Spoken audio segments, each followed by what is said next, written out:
તમામ મહેમાનો અને વિદ્યાર્થી મિત્રો સૌને મારા નમસ્કાર. સૌપ્રથમ તો એ વાત કહીશ કે ચોક્કસપણે કે હું પૂરેપૂરા ગર્વથી કહી શકું છું કે હું ગુજરાત વિદ્યાપીઠની વિદ્યાર્થીની છું. એની માટે તાળી પાડો. અહીંયા હું મારા જીવનના એક ખૂબ જ યાદગાર અને શિખામણ ભર્યા એવા અનુભવની વાત કરવા માટે પ્રસ્તુત થઈ છું. પીજીડીસીએ જોવા જઈએ તો એ મારા માટે માત્ર કોર્સ નહોતો, એક આત્મવિશ્વાસ વિકસાવવાનું એક યાત્રા સમાન હતું. અહીં માત્ર અભ્યાસ જ નહીં પરંતુ વ્યક્તિત્વનું ઘડતર થાય છે, હું ચોક્કસપણે કહી શકું છું.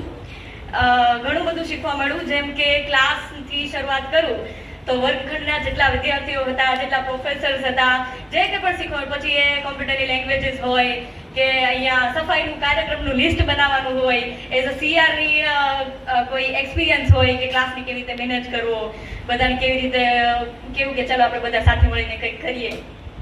તો એ ઘણી બધી યાદો અહીંથી હું સમેટીને જઈ રહી છું.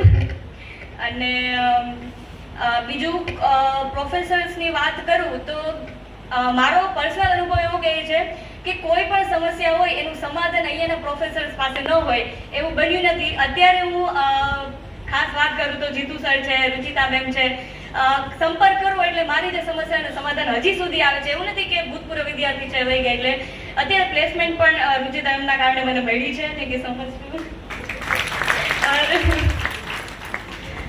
ત્યારબાદ કોઈ પણ બીજા ઇસ્યુ હોય તો ભાવિન સર છે, પાર્થ સર છે, સંજય સર છે, બધા જ ને યાદ કરીએ છીએ. હંમેશા ગુજરાત વિદ્યાપીઠ સાથે જોડાઈને રહેવાની ઈચ્છા હું હંમેશા ધરાવું છું. બધા પીજીડીસીએના જે અત્યારે નથી આવી શક્યા બધાના અનુભવની પણ હું સાથે વાત કરી દઉં છું.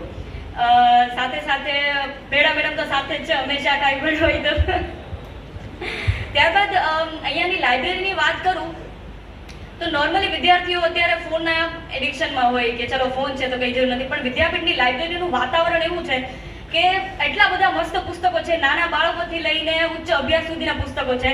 આપણે ત્યાં જઈએ તો બુક લઈને એક લીટી, બે લીટી, બે પાના જે વાંચીએ, પણ એના કારણે એક જે પુસ્તકની લત લાગે ને ખૂબ જ સારું છે. વાતાવરણ લાઇબ્રેરીનું મને ખૂબ જ ગમ્યું છે.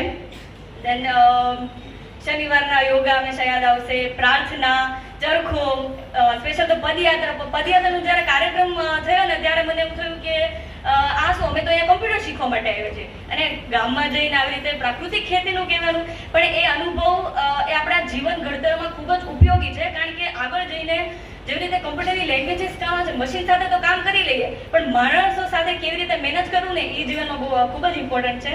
અને એક ધીરજ સરની વાત કરું તો હંમેશા સર કહેતા લખતા જાઓ.